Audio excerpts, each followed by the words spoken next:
धोखा, झूठ, गद्दारी, मौका परस्ती। ये शब्द सुनकर आपके दिमाग में सबसे पहले इस शख्स की तस्वीर बनती होगी। सत्ता को कीचड़ बोलने वाला आज सत्ता का सुख भोग रहा है। इस धूर्त ने अन्ना हजारे को गुरु मानकर उनके साथ छल किया। खून पसीने से पार्टी खड़े करने वाले कार्यकर्ताओं को अपनी हिटलरशाही के चलते बाहर निकाल दिया। कुर्सी के लिए अपने बच्चों की झूठी कसम तक खाई।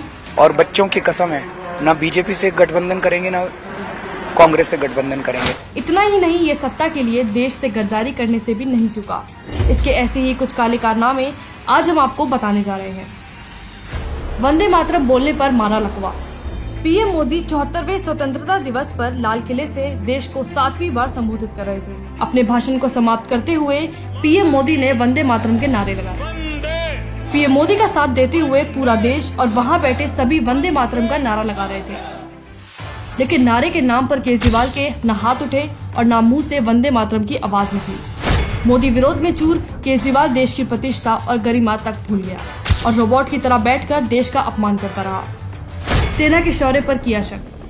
28-29 सितंबर 2016 की रात भारतीय सेना ने पाकिस्तान के बालाकोट में घुसकर सर्जिकल स्ट्राइक की थी, जिसमें सेना ने पाकिस्तान के आतंकियों के ठिकाने को ध्वस्त कर दिया था।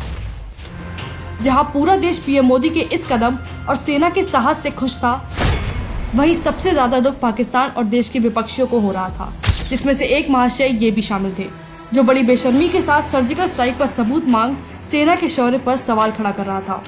पाकिस्तान अंतर्राष्ट्रीय पत्रकारों को लेके बॉर्डर पे जा रहे हैं और ये दिखाने की कोशिश कर रहे हैं कि देखो सर्जिकल स्ट्राइक्स तो हुए नहीं। गणतंत्र दिवस पर तिरंगे को नहीं दी सलामी।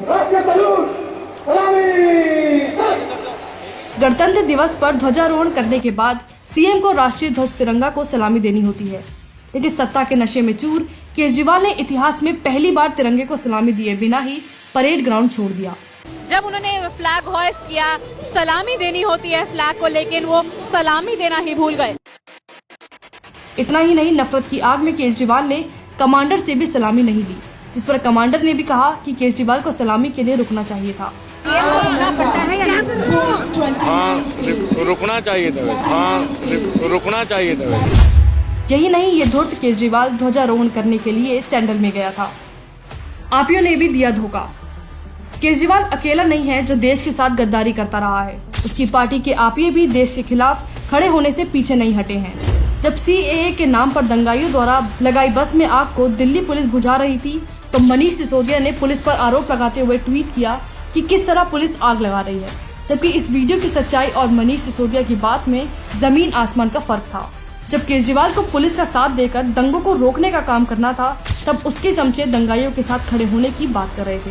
इतना तो उनका जानना हक है कि आप किस तरफ खड़े हैं उसमें। मैं कहीं भी खड़ा हूँ, मैं शाहीन बाग के लोगों के साथ खड़ा हूँ। आप शाहीन बाग के लोगों के साथ बिल्कुल खड़े हैं, आप जेएनयू में भी लोगों के साथ, जेएनयू के लोगों के साथ खड़ा हूँ। दिल्ली अल्पसंख्यक आयोग ने देश को किया शर्मसार।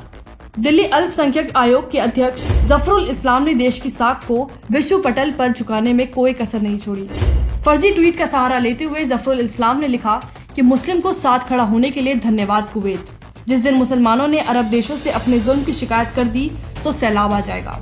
तहकीकात में पता चला कि ये कुवैत सरकार का नहीं बल्कि फर्जी अकाउंट है। इस मामले पर विदेश मंत्रालय ने सफाई देते हुए कहा कि इस मामले पर कुवैत सरकार का कोई लेना देना नहीं है। कुवैत भारत के साथ मजबूत रिश्ता चाहता है, लेकिन इन आपियों को देश की छवि से ज्यादा वोट बैंक की चिंता है। दिल्ली हिंसा का मास्टरमाइंड निकला पूर्व आप पार्षद। दिल्ली हिंसा में 50 से ज्यादा बेकसूर लोगों ने जान गंवाई। दिल्ली हिंसा का मास्टरमाइंड कोई और नहीं, आप पार्टी का पूर्व निगम पार्षद ताहिर हुसैन निकला, जिसने दिल्ली पुलिस के सामने खुद कबूल किया कि दिल्ली हिंसा की प्लानिंग उसने ही की थी। केजरीवाल और उसकी गद्दार कंपनी देश का सिर झुकाने और साख को बदनाम करने के लिए शुरू से तैयार रहे हैं। जिस इंसान को अपने देश से प्यार न हो, राष्ट्रीय गीत से प्यार न हो, सेना के शौर्य पर शक हो, वह इंसान देश का गद्दार नहीं तो क्या है। हमारे द्वारा केजरीवाल और उसकी गद्दार कंपनी के दिखाए सबूत से आप सहमत हैं तो इसे ज्यादा से ज्यादा शेयर करें ताकि केजरीवाल की हकीकत पूरी दुनिया देख पाए।